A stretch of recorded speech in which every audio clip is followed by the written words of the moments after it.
of the China-Denmark Tourism Year 2017 is exactly to create more cooperation and cultural exchanges between our two countries.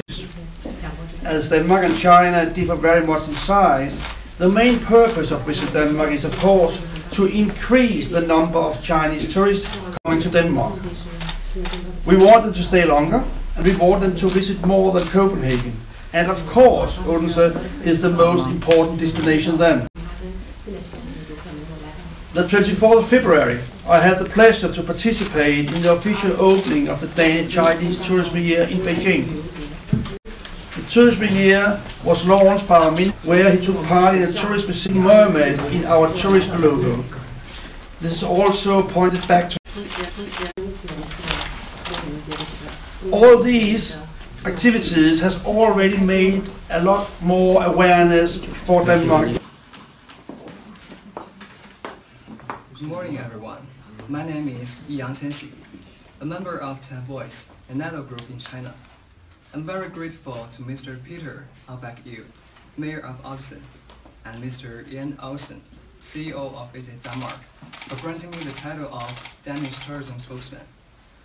In my early childhood, I loved the book Andersen's Fairy Tale so much that the dream of seeing the fairy tale kingdom was planted in my heart.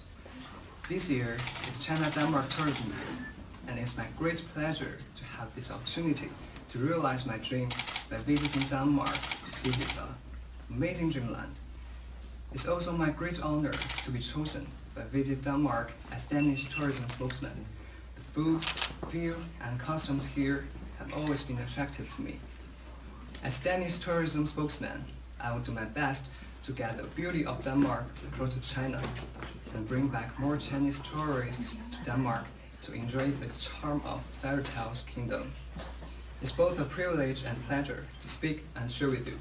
Thank you for listening.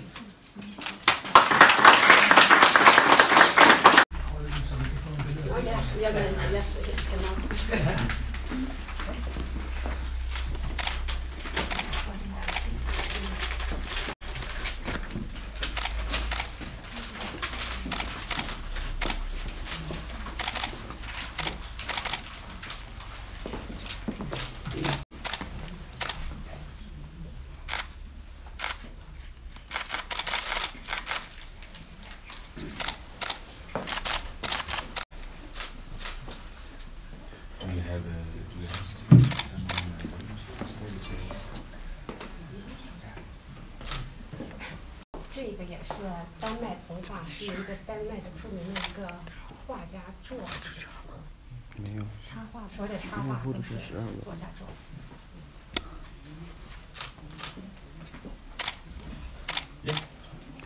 所以没有人 Q 的我这样。Now it's an opportunity for to have something to eat or something to drink, and the press have some questions. 为什么看这个12人？但他直播是这样的。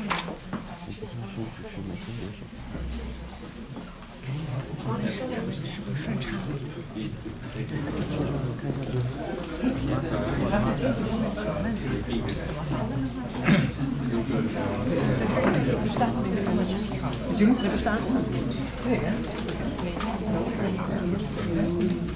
我有访问就直接播他。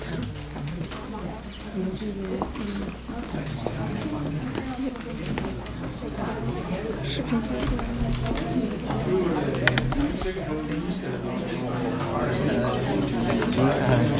没有，刚刚卡住了。现在我都送。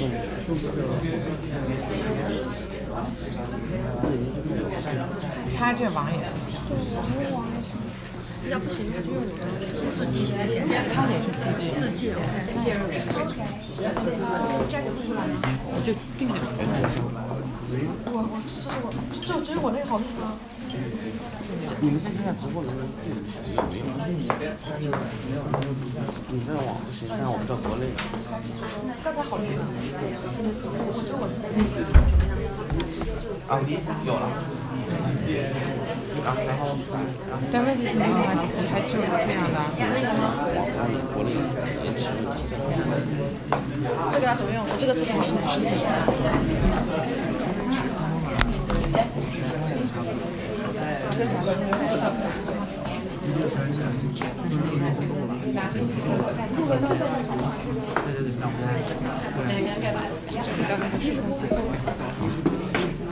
摄像机后面。 Hello, Becky. Nice to meet you. Is it okay if we put a microphone on?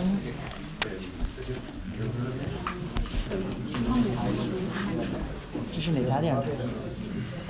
丹麦当地的。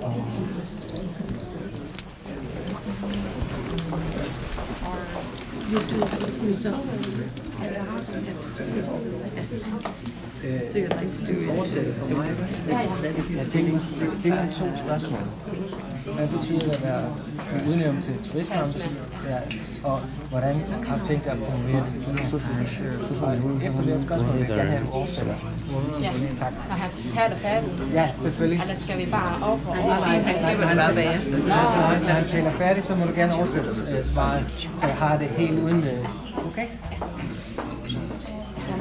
Er det her, eller hvad? Ja, ja. And,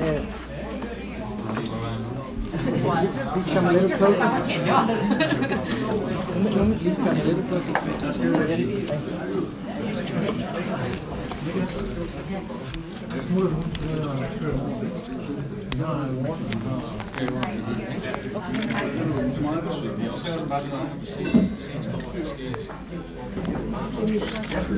Må jeg godt tale med ham?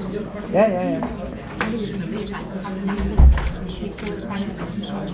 第一个问题就是说，你是怎样的感受拿你的提名为这个代言人？你的这种感受是什么？第二个问题就是说，你打算怎样去做这个市场推广？这跟我说这一块。就我这样直接给说一下，这样是吧？这个显得特别。他们麻烦给我一说一下，他基本上是不看翻译。 Okay, should we try? Vi prøver. Jackson, hvad betyder det for dig at være udnævnt til ambassadør? 你被授予我们的这个形象代言人、旅游形象代言人，你是怎样的感受？有什么样的意识？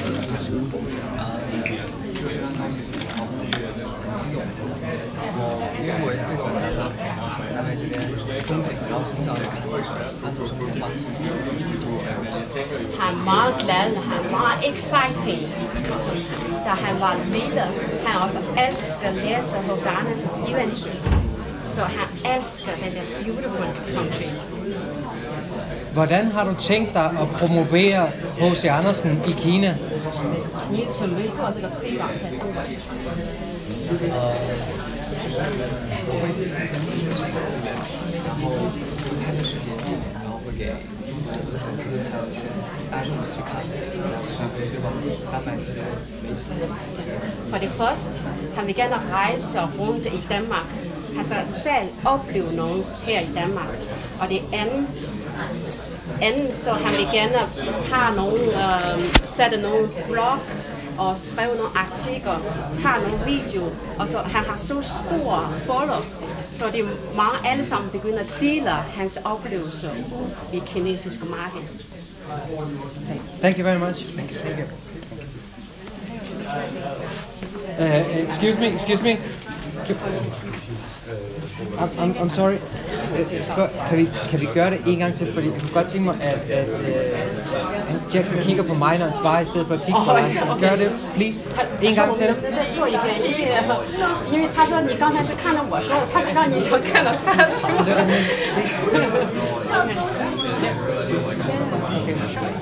Så prøv lige igen. Skal vi ikke lade ham lave en præsentation?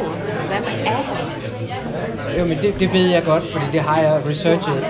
Jeg vil bare gerne have de to spørgsmål. Ham i det to research. Okay. Jackson, hvad betyder det for dig at være udnævnt som ambassadør? 被授予为这个不看我，也看到授予这个文化旅游代言人，对你的含义是什么？意义在哪里？被授予这个代言人就非常高兴，很激动，然后亲自来到丹麦这个地方，然后从小就喜欢。还有这个风景啊，这个。 Han er meget, meget glad for det. Han elsker det danske land. Han er very excited.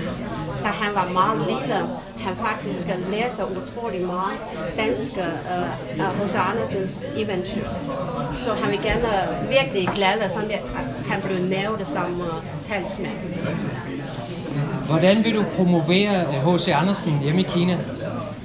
你打算怎样去推广中国市场？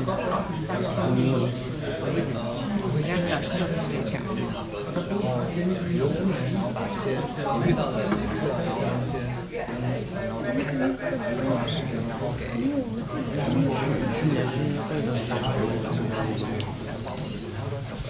他们能感受到大麦这个漂亮的景色。 For det første, han vil gerne rejse rundt selv, så opleve i Danmark, og så tager nogle videoer, tager nogle billeder, og så sætter alle videoer og billeder om hans blog og hans program, så de breder sig. Han har en rigtig stor folder, så alle hans fans kan også dele ud alle de smukke billeder og videoer, hvad han har oplevet. Ligesom han vil gerne dele alle hans oplevelser her i Danmark med hans fans og alle andre kinesere. Mange tak. 倩倩，跟大家打个招呼吧。你看我，你要切换镜头吗？来，切换镜头。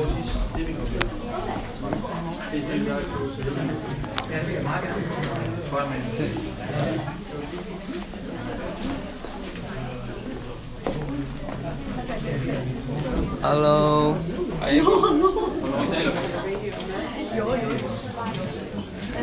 Please can I get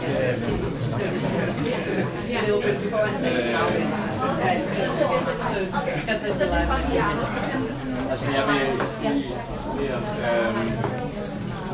altså så 2:40 eller hvad? Ja, 2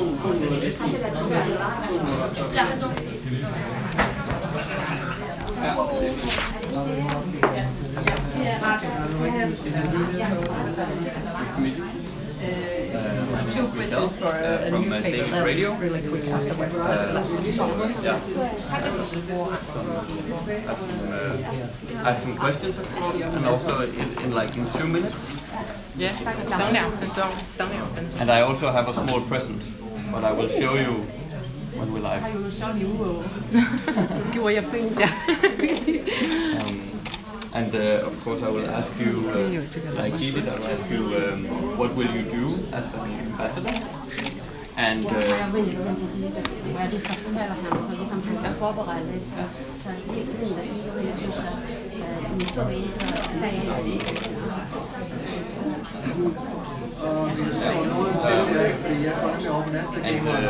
and also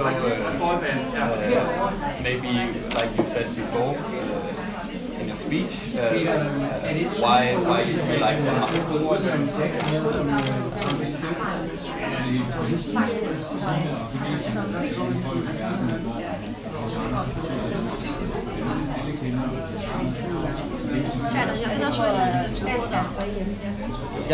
Jeg taler til dansk, og så oversætter du. Ja, og jeg tænker... På samme måde som før. Ja, og så... Ja, så jeg spørger, ja, samme måde som før. Jeg spørger, og så stikker jeg bare mikrofonen hen, så du taler direkte ud til lytter. Og så stiller vi. Ja, 20 sekunder.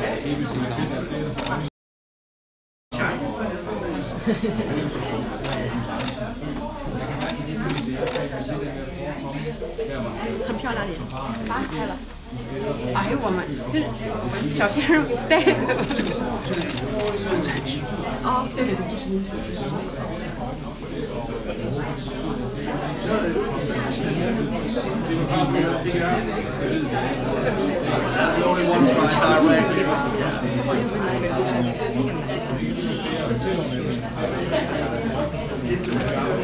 戴眼镜的是吗？戴眼镜的。哦，你可以让他去戴。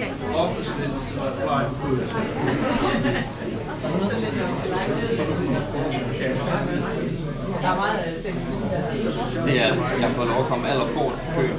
Fordi jeg står jo, altså nu har jeg fået lov at møde for en helt kort bemærkning, altså Jackson, stjernen selv, og man kan snakke, der er sådan en stemning, der også kommer i den kinesiske skoleklasse, at de har altså haft gang i kameraerne og selfie-apparaterne lige siden han trådte ind ad døren, så man kan godt have sådan en lidt spændt stemning.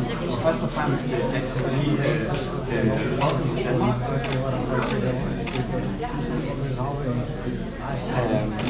Jackson Lee, du er ambassadør for dansk-kinesisk samarbejde. Hvad vil du gerne gøre som ambassadør?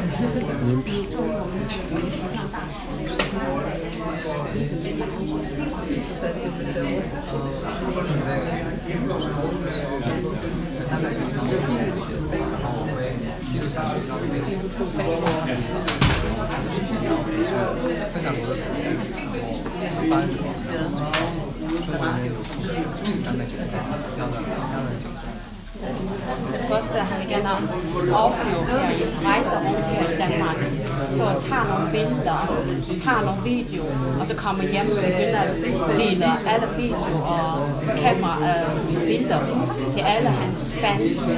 Og så han har en rigtig stor fans, så han samtidig også skrev nogle artikler i en blog, så det deler ud, så næsten dækker det hele kinesiske marked. Og jeg skal selvfølgelig lige huske at nævne, at grunden til, at jeg overhovedet kan forstå, hvad der bliver sagt lige nu, det er fordi, jeg får god hjælp af dig, Sue Mørk. Du er 12 her i dag. Jackson Lee, du er kommet her til Danmark og fortalt lidt om Danmark. Hvad synes du er gode ting ved Danmark? Ved du noget om Danmark?因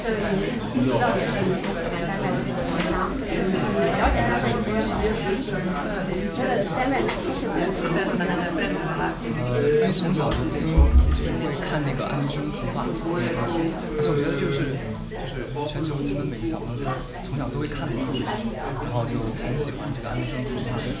丹麦这个地方，然后有时候也会在网上看一些图片，就是丹麦这个地方很漂亮，特别想来看一看。Da han var lille, han læser utrolig meget hos Andersens eventyr. Det er ligesom at hele verden synes, at alle børn skal læse hos Andersens eventyr. Så samtidig har han også set nogle billeder og gennem nogle Google og Baidu og kigget nogle billeder. Han synes, det er utrolig flotte billeder. Det handler om Danmark landskab og så. Det er derfor, han synes, at sådan et land skal komme med. Han skal rejse til. Ja, og så kunne jeg også forstå, har jeg læst, Jackson Lee, at du er glad for det nordiske køkken, for nordisk mad. Er det rigtigt? Ja,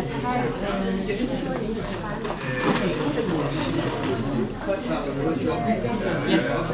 Der bliver sagt ja. Der er slet ikke nogen tvivl. Fordi så har jeg faktisk taget en gave med her. Det er franske kartofler, eller hvis du går over til French kartofler fra Kips, som er et dansk chipsfirma. Så kartoffelchips, det er en gave til dig fra hele Danmark. Dansk mad, når det er allerbedst. 就是他现在拿了一个单位的 Kings 这个品牌薯片，因为你喜欢美国的饮食，它的特色Der bliver sagt tak, Jackson Lee. Du har en masse fans, du skal møde. Så jeg vil sige mange tak for det, og god tur til resten af den tid i Danmark. 你要见到很多更多的一些粉丝的话，就说今天我们就到此为止，非常感谢。 Igen, tak, og velbekomme.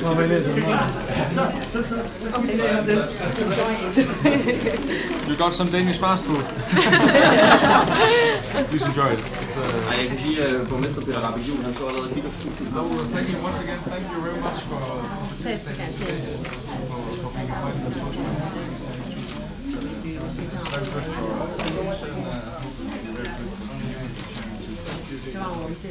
Have a nice day.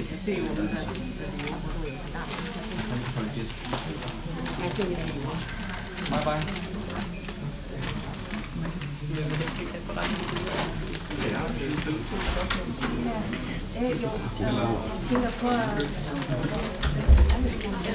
Ja, okay. Tusind. Der er lige to først. First inscript the local newspaper and then the Japanese. Tusind, that's it. Yeah, 到这边。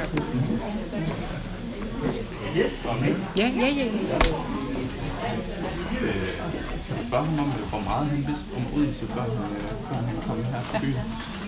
他们想知道，在你来欧洲赛之前，你对欧洲赛了解多少？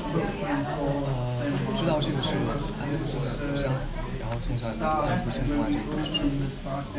Ja, han ved det. Det er H.C. Andersens hjemby. Så han ved det utrolig meget H.C. Andersens fairytale, eventyr. Du spørger ham, hvad det betyder for ham personligt at kunne være med til at udbrede den her turisme mellem Danmark og Helsingør. 对你个人来说，你觉得这样一个活动把你作为代言人，你对他有什么样的影响？从你个人角度来说，被授予这个自己这样子，然后去让中国的人知道耽美是一个漂亮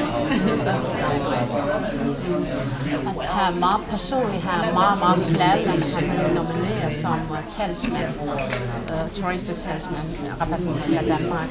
Og han vil gerne dele hans glæder ud til alle hans fans med kineser. Send alle hans billeder og dele ud med dem. Thank you very much.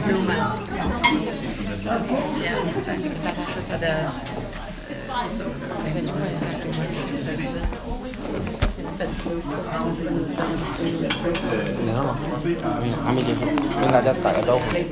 是打个招呼吗？对，打个招呼说再见呗。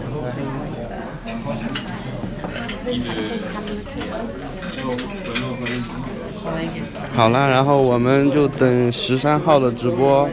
好，再见，拜拜。